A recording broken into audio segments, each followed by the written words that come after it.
नमस्कार, मैं डॉक्टर हेमंत शर्मा। आज आपको हाइपर मैग्नीसीमिया जो कि मैग्नीशियम लेवल का ज्यादा हो जाना बॉडी में, उसके टॉक्सिसिटी के बारे में आज हम बात करेंगे। तो इस वीडियो में हमारी मदद करेंगे गन्नू। तो पहले ही अपना इंट्रोडक्शन देंगे, बताएं। My name is Gannu Sharma. I am 7.5 years old.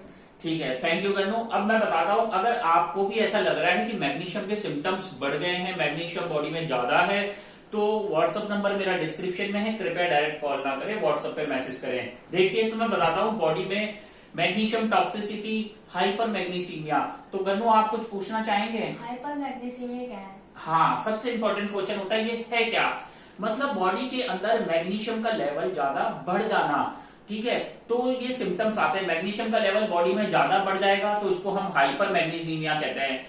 ठीक है, अब नॉर्मल लेवल कितना होता है, जैसे मैंने बताया था 0.7 से लेके 1.1 मिलीमोल्स पर लीटर, तो मिली इक्विवेलेंट पर लीटर या मिलीमोल्स पर लीटर तक होता है, मिलीमोल्स पर लीटर। ओके, तो आज हम बात करेंगे, अलग अलग रेंज में होता है, मिली इक्विवेलेंट में भी होता है, मिलीमोल में भी होता है। ठीक है, तो मैग्नीशियम का लेवल बॉडी में बढ़ जाना ब्लड में। और कोई पूछना चाहेंगे? इसके सिम्टम्स क्या है? यस, सेकंड इज बेस्ट ये है कि अब हमें पता कैसे चले कि हमारे ब्लड में मैग्नीशियम लेवल बढ़ गया है।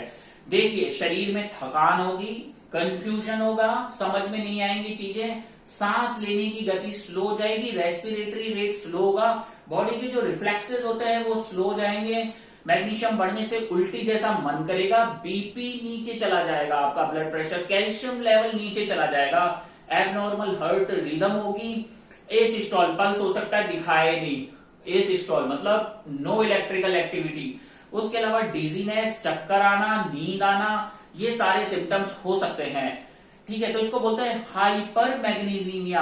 अब इसमें लेवल होता है, जैसे 4 मिली इक्विवेलेंट पर लीटर अगर आपका मैग्नीशियम का लेवल है तो रिफ्लेक्स कम हो जाएंगे बॉडी के। ठीक है, रिफ्लेक्सेस कम हो जाएंगे।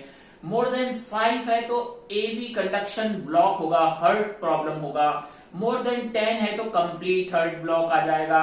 और मोर देन 13 चला गया तो कार्डियक अरेस्ट हो जाएगा। और मोर देन 15 मैग्नीशियम लेवल चला गया तो आदमी कोमा में जा सकता है पेशेंट। और कुछ पूछना चाहेंगे? इसका कॉज क्या है? कॉज, यस, ये इंपॉर्टेंट है कि हाइपर मैग्नीसीमिया के कारण क्या है, क्यों मैग्नीशियम बॉडी में बढ़ता है। देखो, एक तो बॉडी में हेमोलाइसिस हो, जैसे हेमोलिटिक डिजीज है, ब्लड कोगुलेशन ज्यादा हो रहा है, हेमोलाइसिस ज्यादा हो रहा है, आरबीसी टूट रहे हैं, तो उस केस में भी आपको मैग्नीशियम ज्यादा हो जाएगा। उसके अलावा सीकेडी, किडनी का काम होता है मैग्नीशियम को बाहर फेंकना, मिनरल्स को। तो किडनी डिजीज हो गई, किडनी की बीमारी हो गई, तो अब किडनी मैग्नीशियम वगैरह को बाहर नहीं फेंक पा रही है, तो सीकेडी है, तो रिटेंशन ज्यादा होगा, तो मैग्नीशियम हाइपर मैग्नीसीमिया। उसके अलावा आंतों से भी मैग्नीशियम एलिमिनेशन, एब्जॉर्प्शन ये सब रहता है, तो आंतों का डिजीज है तो उस केस में भी मैग्नीशियम हाइपर मैग्नीसीमिया होगा। और अगर जैसे किसी पेशेंट को सीजर आए, मिर्गी, प्रेगनेंसी में प्री एक्लेम्सिया हुआ, तो उस केस में मैग्नीशियम सल्फेट देते हैं। तो मैग्नीशियम सल्फेट देने से क्या होगा, टॉक्सिसिटी हो सकता है, आईवी ड्रग डायरेक्ट दे दिए। डायबिटिक कीटोएसिडोसिस में मैग्नीशियम बढ़ सकता है, हाइपोथायरोडिज्म में मैग्नीशियम बढ़ सकता है, कोई लिथियम नाम की दवाई ले रहा है तो टॉक्सिसिटी हो गई, उसमें मैग्नीशियम बढ़ जाता है। अब कितना बढ़ेगा, तो इसमें होगा कि मोर देन 1.1 मिलीमोल्स पर लीटर से अगर ज्यादा है तो मैग्नीशियम टॉक्सिसिटी होता है, जैसे मैंने आपको बताया। और कुछ पूछना चाहेंगे? How we can diagnose it? अब इसको हम कैसे डायग्नोज करें?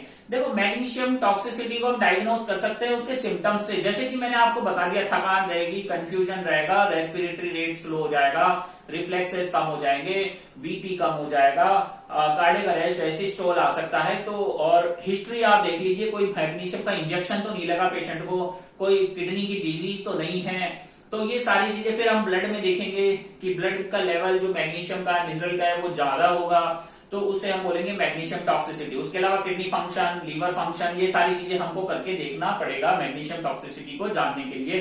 क्लिनिकल हिस्ट्री, अगर पेशेंट कॉन्शियस नहीं है तो उसके अटेंडर देंगे, या हमें हॉस्पिटल में है तो हमारे पास हिस्ट्री हो कि मैग्नीशियम दवाइयां चल रही है। और कुछ पूछना चाहेंगे? What is the treatment? Treatment, अब देखो, मैग्नीशियम टॉक्सिसिटी है, बॉडी में मैग्नीशियम ज्यादा बढ़ गया है, तो इस केस में हमें मैग्नीशियम टॉक्सिसिटी कम करने के लिए आईवी कैल्शियम ग्लूकोनेट दे सकते हैं। क्रोनिक किडनी डिजीज का पेशेंट है तो कई बार डायलिसिस का भी जरूरत पड़ता है। ठीक है, लूप डायूरेटिक्स नाम की दवाइयां दे सकते हैं। जिससे मैग्नीशियम बॉडी से बाहर हो। उसके अलावा इन्फ्यूजन, सलाइन इन्फ्यूजन कर सकते हैं, तो मैग्नीशियम लेवल को कम करेंगे। उसके अलावा ट्रीट द कॉज, मैंने बोला भाई कारण को ट्रीट करो, कारण क्या है, कारण को पहचानो और उसको ट्रीट कर दो। और कुछ पूछना चाहेंगे? प्रोग्नोसिस बचता है लास्ट में, तो प्रोग्नोसिस क्या होगा? देखो प्रोग्नोसिस डिपेंड करता है कितना मैग्नीशियम लेवल आपका ज्यादा हुआ था। आप कोमा में तो नहीं गए थे, या माइल्ड मॉडरेट लेवल पे ही था, तो उसके अकॉर्डिंग प्रोग्नोसिस डिपेंड करेगा। और ऑलवेज ट्रीट द कॉज। कई बार क्रोनिक केस में लंबे समय तक सिम्टम्स परसिस्ट कर जाते हैं, तो उसको भी ट्रीट करना जरूरी है। लास्ट में थैंक यू। और गन्नू कुछ कहना चाहेंगे, कुछ message? Like, subscribe, comment and share. Thank you Gannu. देखो गन्नू ने हमारी बहुत मदद की है। गन्नू ने लाइक का रिक्वेस्ट किया है, तो वीडियो को लाइक जरूर करें और चैनल पे नए हैं तो सब्सक्राइब कर लें। और थैंक यू। और अगर आपको भी ऐसे सिम्टम्स हैं तो व्हाट्सएप नंबर डिस्क्रिप्शन में, कृपया डायरेक्ट कॉल ना करें, हर बार एक ही रिक्वेस्ट होता है। थैंक यू, धन्यवाद, गुड बाय। Bye friends.